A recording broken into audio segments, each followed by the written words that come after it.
Well, you know, I like doing these, I like doing funny combinations of things.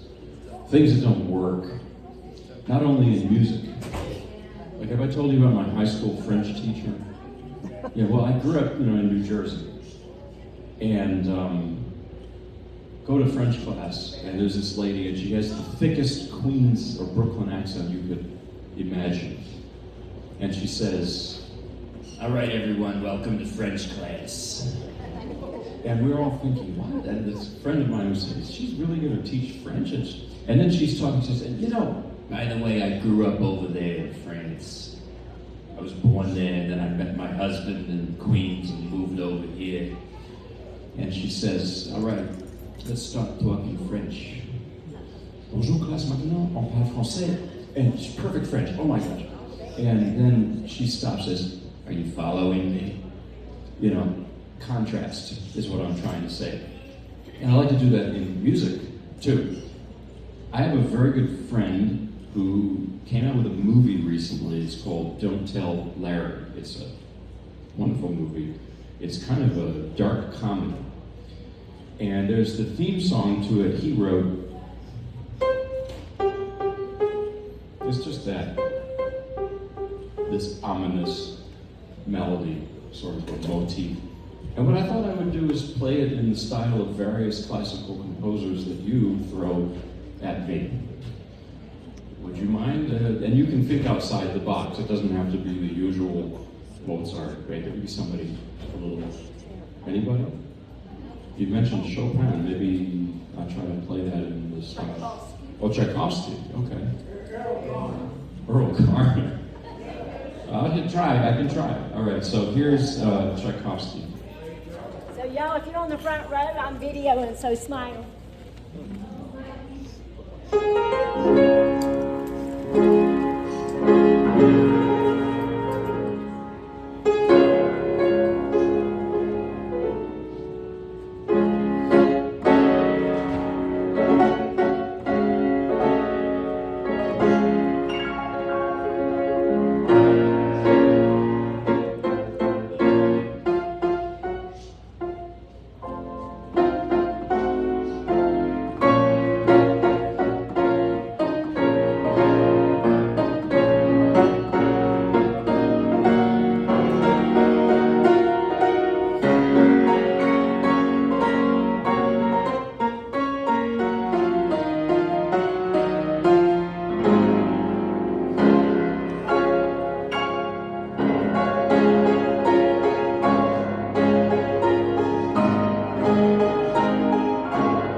I had ended up quoting the first piano concerto thing. And you said Earl Garner. That's okay. I love Earl Garner. He's one of my favorites. And he has this great way of playing with the accompaniment. You know, he does like, I'll try to imitate it with this theme.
I told you last time, I'm a classical player. That's just my upbringing. That's who I am. I do try to play some other things, but But at any rate, I want to start now.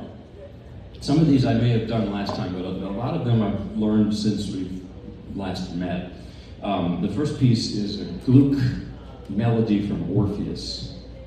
Orpheus is an opera from 1761, pretty old. And this piece, the whole opera is the Orpheus story, the myth of Orpheus and Eurydice. She dies and goes to the underworld. And unfortunately, Orpheus can't accept it. So he goes after her and plays his harp for Hades, begging him to let her go back to Earth with him. And finally, he says, okay, you can take her, but don't look back. And you've heard that phrase before in the Bible. There's the same quote in the story of Solomon. Don't look back. Unfortunately, Orpheus looks back and loses her forever.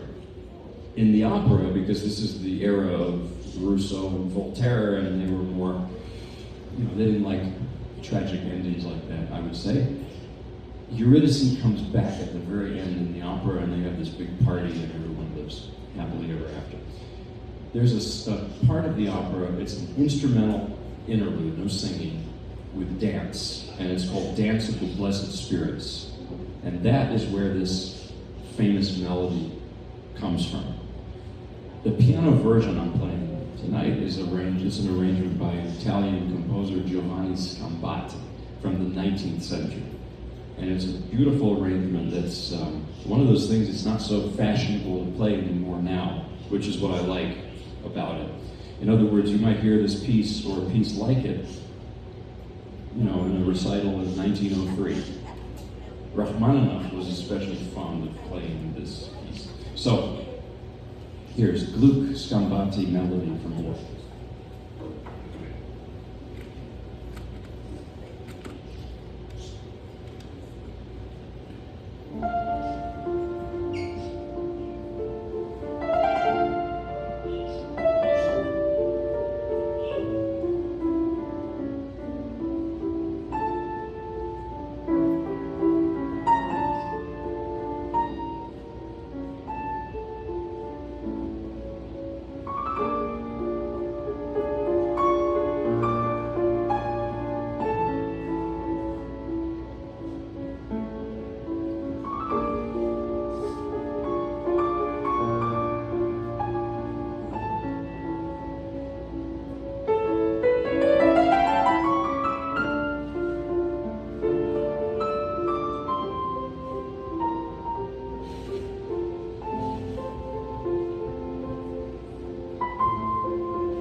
Thank you. You know, that piece is beautifully sad. It's an elegy. It's a mournful elegy. And it's an opera excerpt, and I have to admit that that's one of my deficiencies is the realm of opera. I don't know as much about opera as I'd like because I play the piano. I can't sing, forget it. I can't play an instrument in an opera orchestra. But opera was the most popular sort of entertainment art form in a way, you could say that, in the 18th and 19th centuries and probably other centuries too. They didn't have TV, they didn't have movies or even radio. So you go to the opera. It had everything, music, visuals, story. And, you know, there's this actor, Timothy, I always forget his name, Chalamet, I don't know. You know who I'm talking about. He said recently, nobody cares about opera and ballet. This is kind of a lot of classical people got pretty upset. I didn't get upset when I heard the quote, but it got me thinking about it. And I think that there's two paths you can take with very old music. That piece is almost 300 years old. One approach, and it's a noble one, but I don't agree with it, is to try to preserve it. Okay, this is old music, we have to put it in a glass case and preserve it, right? It's good because it shows respect for history, but the bad thing about that is, in my opinion, it kills it. Another approach is to say, well, we can play with it. We can play it in our way, we can interpret it, we can play it with different timings and different interpretations. And therefore we're kind of bending it, and hopefully we can make it alive again in the present. Because I believe it doesn't matter how old the piece is or where it's from or who wrote it. That piece is about the loss of a loved one. And if you experienced ever the loss of a loved one, well, you get that piece, and that's it. That's really it. So anyway, just that's my little rant about that. Next, I'm going to play a vocal piece that you probably know. I don't remember if I played it last time, but this is Ave Maria by Schubert, arranged by Liszt. Because I'm sorry, I'm no Pavarotti or even Perry Como sang beautifully, but Liszt has arranged it here for solo piano, and I'll tell you what he does to it. It's really interesting. Schubert died at 31 in 1828, and he knew that his time was limited in his last years. This is when he wrote this piece in his later years. And he would write an enormous amount of music in a single day, sometimes multiple pieces in one day. And when he died, he was penniless and he was unknown, almost completely unknown. After he died, several composers, including Liszt, they came across his music and started to promote it. And they recognized what a genius he was. Liszt took some of his leader means songs, lead, for voice and piano. And he did these arrangements of them and played them in his early recitals in the 1840s. So we can be grateful to Liszt for popularizing Schubert in that way. And what Liszt does here is he gives you the melody pretty straightforward first. I'll demonstrate.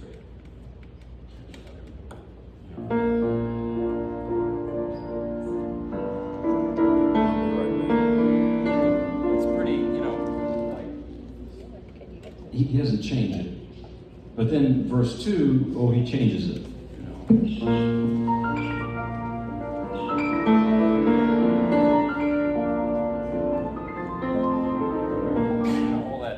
All that fluff in the right hand, that ain't Schubert. So Liszt added that in. Why did he add it in? Did he add it in to show off? Some people say, no, he added it because if I was going to sing this, I would sing pretty much the same music over and over again with different words. But there are no words. So how do you make it work as a piano piece with variety? That's the answer, is you change things on verse 2 and verse 3. Just like I said about, classical music, do we keep it exact or do we bend it and play with it and then we find maybe the truth in the distorting of it? Here's the thing about text. One more thing to say. You've probably heard this sung in Latin, the Hail Mary prayer in Latin. That's not the text Schubert wrote it to. He used a German translation of another prayer to Mary, it's the same subject, but it's part of a poem by Sir Walter Scott called The Lady of the Lake. So next time you see your friends, tell them that, hey, did you know the text for the Ave Maria is not the Latin Hail Mary prayer. So here is Schubert Liszt Ave Maria.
Thank you. So that's Liszt's interpretation of Ave Maria by Schubert.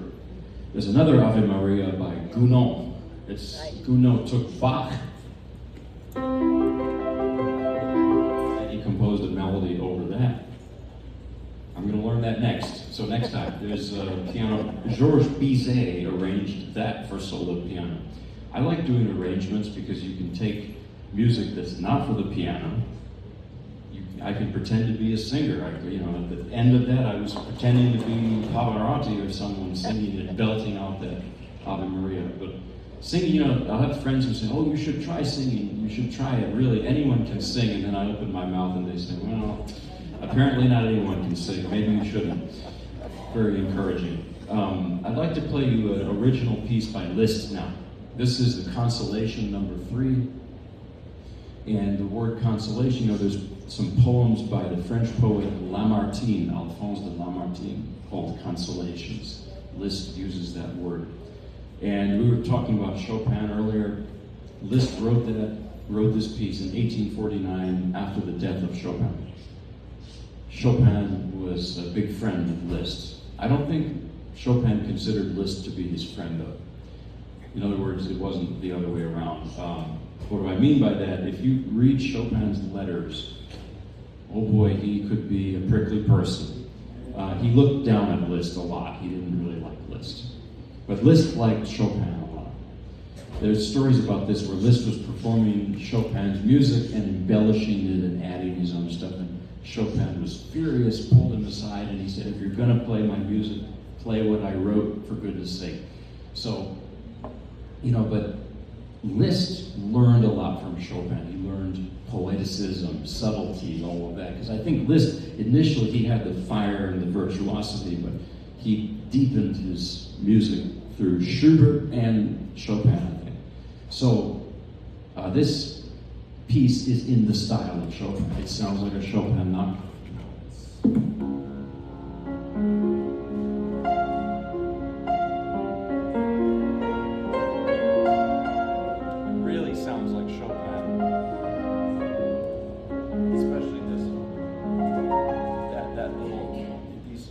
Flourishes and things. It's so Chopin. Another thing about this piece, there's a feeling of weariness. And I think it was, maybe you could say disillusionment. 1849 was 1 year after one of the bloodiest, worst years in European history. 1848 was a year of revolutions, street fighting, terrible. Think of 1968 in this country. Similar.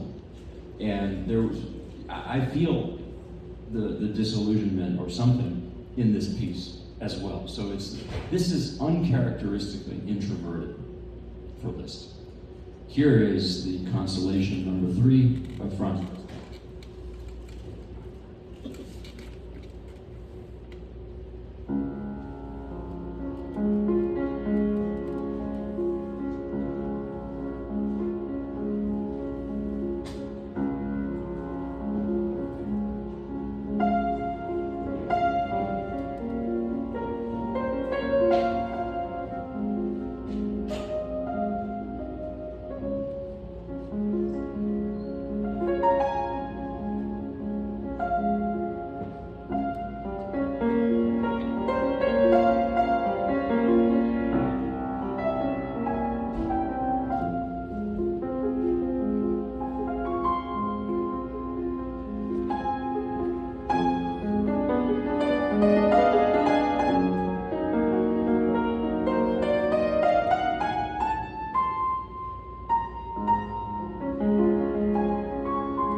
Thank you. I'm now going to play two pieces by Schumann. I think one I did for you before, and the other I don't think I did for you before.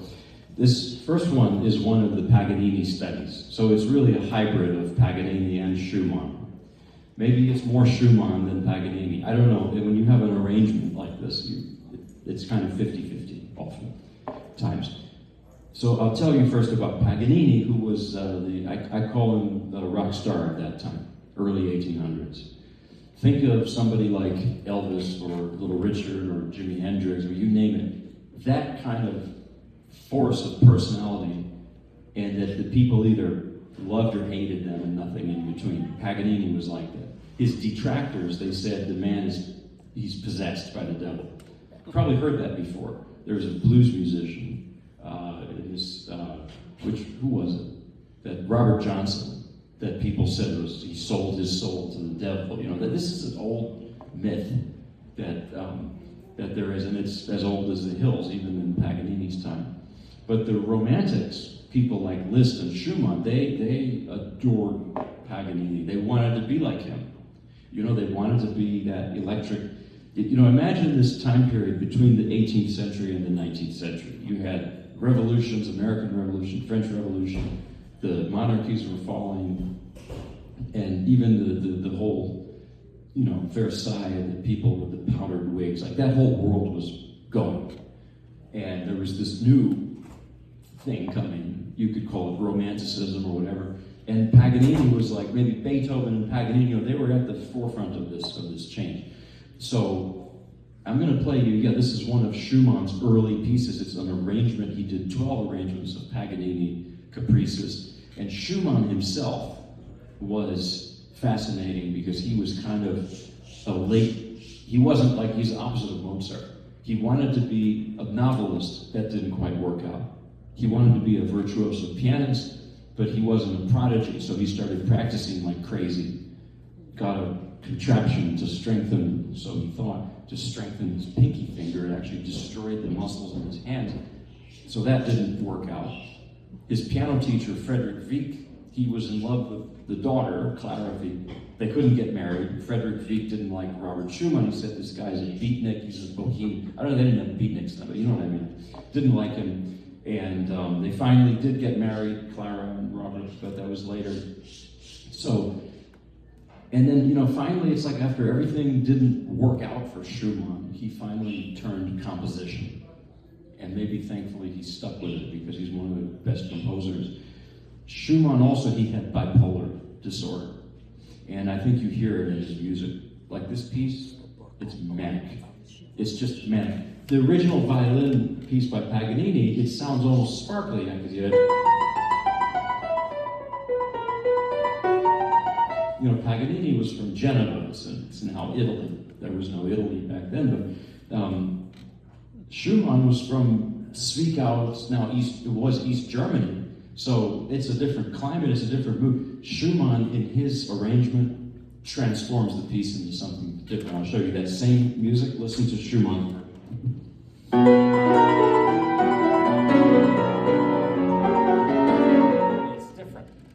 It's different. It's a little more manic and high-strung. So Schumann created two literary characters for his two parts of himself. And this piece is the first one, Florestan. Florestan was the manic side. Eusebius, the next piece on Eusebius was the depressive side. And you're going to hear that next. So this is an early work of Robert Schumann, one of his Paganini studies in B minor.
You know, like some people have, sometimes we all have it, like I start doing it when I start thinking about it. And I had a teacher who said that about Schumann. He also said Schumann's music reminds him of Van Gogh's Starry Night with the swirl in the sky. Another composer who struggled with mental illness was Scriabin. And Scriabin has that same, you know, literally those nervous twitches. Like, listen to this piece by Scriabin a little bit.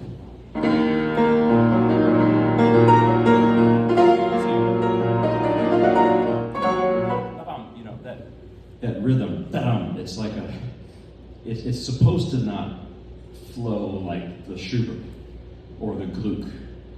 You know, with the smooth, it has these jagged edges to it, you know. But I'm going to play you another piece by Schumann from later in his life, almost close to the time he died. This piece is the polar opposite. Again, he was manic depressive bipolar. So this piece is the Eusebius character in his writings. It's perfectly calm. It's too calm.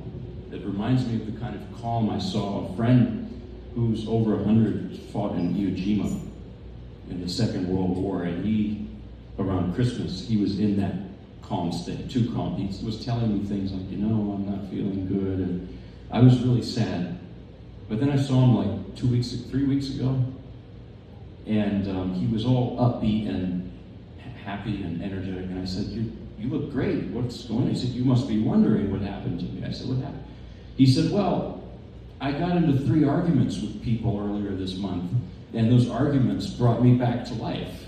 You know, argument. So the point is that sometimes music and life too, you know, if it needs to have some conflict in it, I think. This piece is it's just too calm, it's too serene, and it's creepy almost. Schumann, at this time, started hearing voices. And he jumped into the Rhine River in winter and survived. The fishermen pulled him out, and he went to an asylum where he spent several years, no visitors allowed. His wife, Clara Schumann, snuck in after 2 years to see him. And then she went home the next morning. He was gone at 46. This is the kind of tragic life we're talking about. And you might expect that he would write something more disturbed or disturbing in those late years. It's the opposite. He wrote something like this. It just sounds like an innocent dream. Schumann wrote a lot of music with the theme of childhood. He was a very good father, that's one thing. And people say he relived his childhood raising his kids. That's the best way to parent, I think. So this piece is Abendlied, evening song from a set called Music for Children, Young and Old.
play something that's a little longer. You may not like this piece. I'll just put that out. You really may not like it at all, and you might not like me too much after I play it.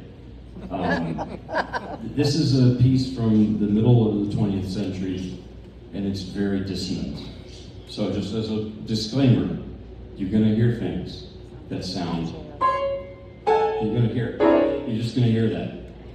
So think of paintings in the 20th century, Picasso's Guernica, or Jackson Pollock, Paul Klee, Mondrian, all these. Why did they do these abstract things? And music too, you know, Stravinsky and Schoenberg and all these even more extreme, like Boulez or something. Why?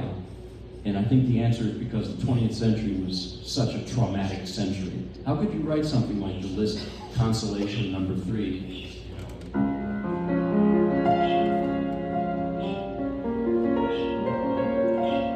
How could you write that in the middle of the First or Second World War?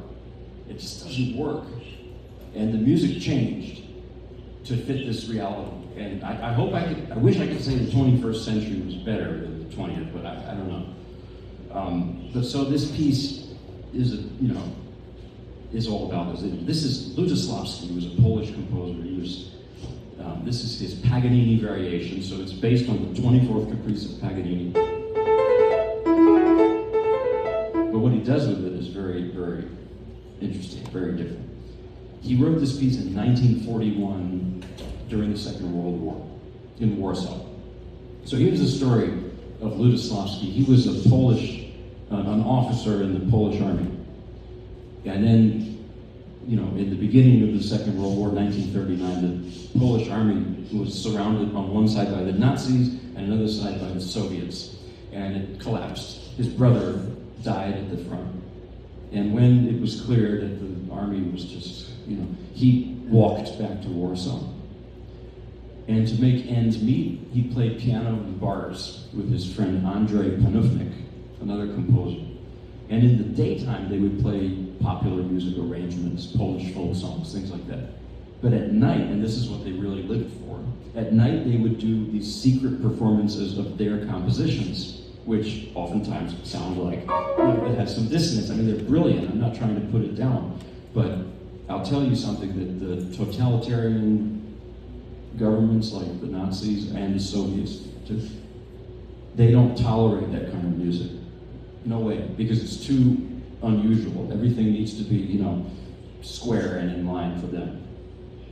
So there's a story about this. They were giving one of these concerts, probably playing this exact piece, the Paganini variations. And this is in Warsaw in 1940 or 41. The SS walked in, and they stopped the concert. They put pistols to their heads, the pianists, and said, "This concert is illegal, and we will shoot you right now on the spot." The bartender came out and said, these two gentlemen have had too much to drink.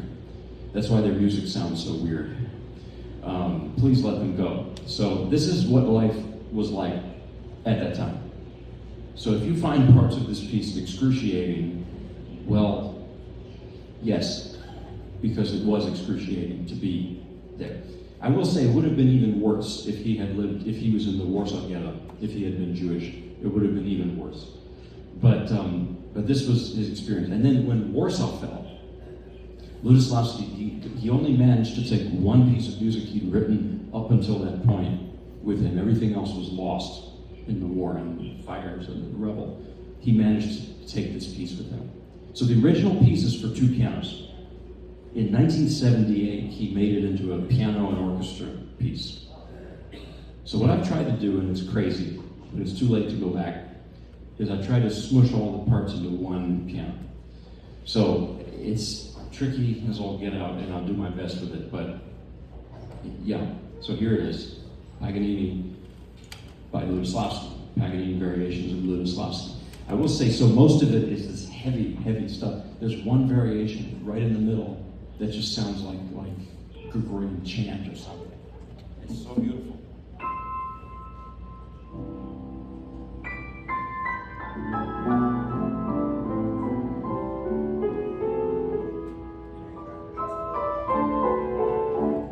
Or Polish folk songs. Ludoslavsky was a devout Catholic. And that's maybe hope there. That's just that little glimmer of hope. And then it goes right back to this, you know, I call it like the sick march. This, you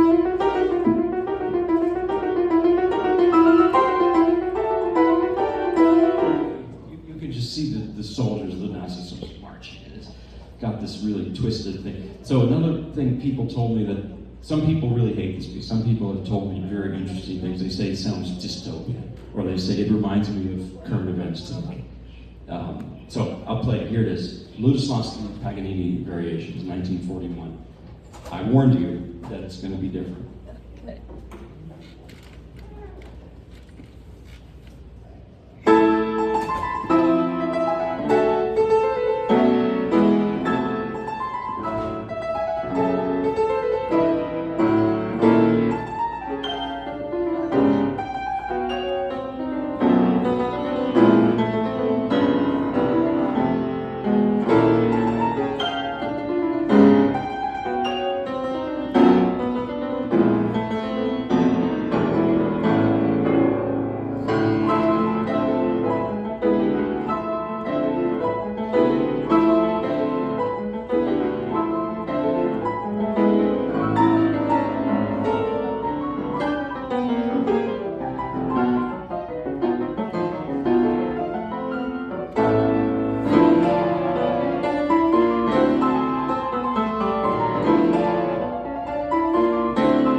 So I told you that was, but you can't deny that piece doesn't have character. Every note has character, and it's amazing. He's an amazing composer, Lutosławski. So, and another person, someone told me that parts of it reminded them of Warsaw. I don't know, there's just something visual about it. So, let's see. I'm going to play another finger buster that's pretty new for me. So this is, no, actually, I'm going to do that now. Well, yeah, why not? This is a Rachmaninoff arrangement of Rimsky-Korsakov's Flight of the Bumblebee. It's a very new piece for me, so please, I ask your forgiveness and understanding, because sometimes that bumblebee crashes into walls and stuff still.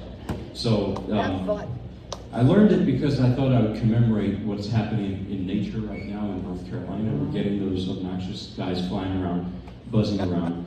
And this piece is very evocative of that. The story is from an opera by Rimsky-Korsakov called The Tale of the Tsar Sultan. And I've been listening to it in the car because I told you I don't know much about opera and I feel like I should know more. And so it's an instrumental interlude, and what happens at that, I haven't gotten through the whole thing yet, but apparently there's this prince who turns into a bumblebee so he can see the Tsar. It's Russian fairy tales, but what do you expect? It's pretty weird. But it's so, it really sounds like a bumblebee. I start itching, you know.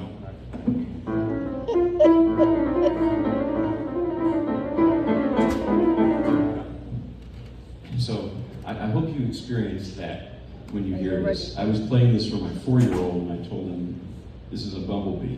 And I started playing, he started going, you know, and I said, that's what it does. Then I apologized to him. I didn't know it would upset him. So, it's just tricky and it's new for me, but I wanted to play it. Here it is.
Crashed into the wall. So here is a piece by Debussy, Il pleure dans mon cœur.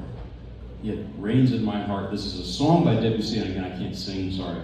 So this is a piano arrangement by Daniel Aricourt. I think I've told you about this. Is a new piece I learned recently, but I've been going through a lot of Daniel Aricourt's music because he was born in France in 1903, knew Debussy personally, knew Ravel, ended up living, guess where, in Greensboro, most of his life, teaching at UNCG. And his wife, his widow, Jane, I saw her 2 hours ago. I played at another community that she visits, a friend there, and because she's been giving me sheet music from her late husband, and do I have it here? She even gave me just now a recording, of Daniel Aricourt playing all of Debussy's music. So, I'm gonna hold on to this with my life.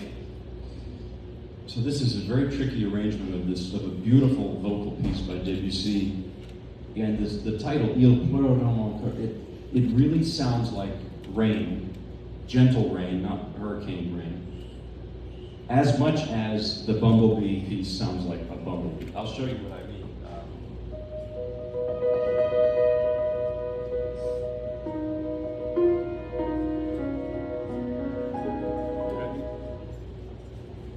You can almost hear the gentle spring rain, and there's this melancholy feeling with it. So here is the arrangement.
I want to play one more classical piece and then I'll get into a couple of gospel songs, but no singing still.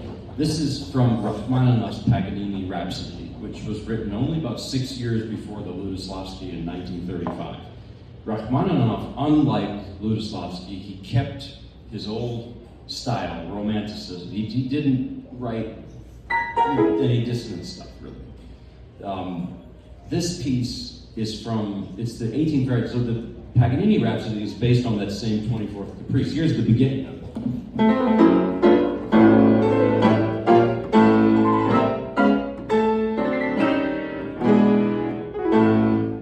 So it's the Paganini.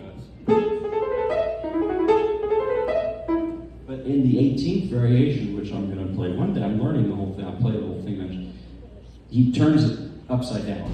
So, upside down is, you've heard that before. It's Paganini upside down. If you're a movie fan, you might know the movie Somewhere in Time from the 80s with Christopher Reeve and Jane Seymour. It's a great movie, I think. Some critics didn't like it, but so what? It's a movie about time travel and being lost in time almost. That's what Rachmaninoff was. He wrote this almost 20 years after he left Russia for good, when the revolution happened, Russian Revolution. And he lived mostly in the U.S. He loved this country, but he was so nostalgic for home. And that's what this music is all about, I think. So here it is. And you know, my mother is from Russia, I think I mentioned, and she has this Russian nostalgia too. Doesn't want to go back there, but it doesn't mean she misses it and talks about it all the time. So that's this music, it's nostalgia.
I'm going to play a couple gospel songs. So, I told you my mother was an immigrant. I tell this gag all the time. It's true, but it's kind of funny. I have two immigrant parents. My mother's an immigrant from the Soviet Union. My dad's an immigrant from this country known as Southern Virginia. And he raised me on old-time gospel. And I grew up in New Jersey, so they were really foreign, both of them there. And the whole time I'm, picking up classical music from my mother, from my Russian uncle Boris, Russian, My dad was playing guitar and said, when are you going to play some real music? He would ask me. And so here's some real music according to him. This is Where Could I Go But to the Lord. And so gospel music is interesting. Southern gospel, there are different ways to call it. And it's something that's unique to the southeastern U.S. And it's a mix of things. Some of the melodies are old hymns from Europe. A lot of them are spirituals, and there's all this mixing of the styles. And there's a little bit of blues in there. And then there's some Scotch-Irish even sometimes. It's a melting pot. And that's the best of America, I think, really, when it's a melting pot. So that's this music. So here is Where Could I Go?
here's a very old-time gospel I'm going to close with. This is like a very upbeat, sort of a country-ish, I don't know if you call it country, I don't know what it is. It's a mixture of country and bluegrass. This is Turn Your Radio On. You ever heard that before? That's an old song. It's one of those hymns that they don't sing in the churches so much anymore. And the reason I said country is I was listening to Roy Acuff do it. But there's a lot of people have sung it, really, in a lot of different styles. So this is written by Albert E. Brumley, who wrote I'll Fly Away, too. So not bad, right? And again, this is one of those hymns they don't really do it that much anymore. So this is very upbeat and a little wild. This is Turn Your Radio On.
Goodness. We'll call it a day there. Thanks for having me, and I'll see you all soon.